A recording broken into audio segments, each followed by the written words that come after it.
करवाना ही पड़ेगा इमरान खान का इलाज अपने डॉक्टर की मौजूदगी में। Pakistan government's most powerful opponent is behind bars and now he's losing eyesight. This is not about health but about power. Imran Khan, jailed since 2023, has reportedly lost up to 85% vision in one eye. For supporters of Khan, who is lodged in Adiala jail, this is not a medical footnote. It is a symbol of a system where rivals are silenced. ये जो खान साहब की आंख का इन्होंने किया है, खान साहब की बनाई गई है, खान साहब की आंख ज़ाया होने वाली है, उस वजह से हम ये प्रोटेस्ट तो कर रहे हैं, लेकिन इसका मेन मकसद खान साहब की रिहाई है। खान साहब की आंख में ब्लड क्लॉट आया हुआ है जो इनकी मिसमैनेजमेंट है। Khan says he complained of blurred vision for months. His lawyers alleged treatment came late after courts ordered medical examinations.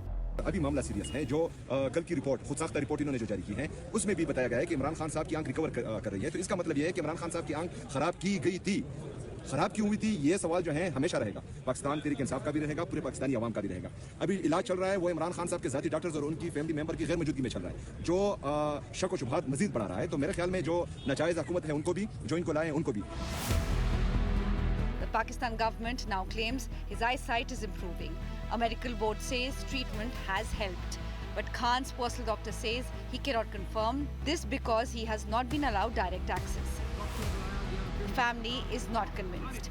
Khan's sisters blame the military leadership. हमें क्या पता आप जैसे अंदर क्या लिखवा दें, कल हमें बता दें प्लेटलेट्स का बता दें, कुछ भी लिख के दे दें रिपोर्टों में।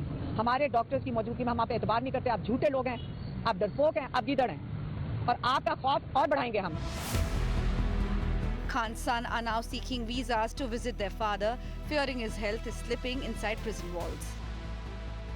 And the matter has gone global, from Sunil Gavaskar and Kapil Dev to Steve Waugh, Clive Lloyd, Greg Chappell.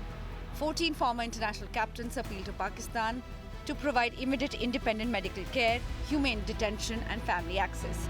I've known Imran since India played against Worcester way back in 1971. He was just a 17-year-old trying to qualify as an overseas player for Worcester. And since then, we've played against each other. We've captained our countries against each other and got to know each other very well, fairly well. And therefore, to see, the news coming out about, the health problems that he's had because of inadequate medical treatment certainly, made me want to join the appeal for asking that, a proper humanitarian treatment be given to him. We're not trying to enter into any political discussion over here, the captains. We just want that political differences aside, a humanitarian view should be taken. And not to forget that he is a hero in Pakistan. He's, one of the rare cricketers who's world famous. Not every cricketer is world famous, and he's put Pakistan's name on the world map with his exploits on the field. So clearly, I think he deserves a lot of human treatment and proper treatment so that, he gets better. Then, whatever the legal proceedings have to take place, they can take place, but at least make sure that he is in very good medical hands. As concerns of isolation and restricted access rise, critics say this reflects a broader shift. With Munir's growing authority and civilian oversight shrinking, accountability is eroding. This is new Pakistan under Munir, where power holds key and opponents pay the price.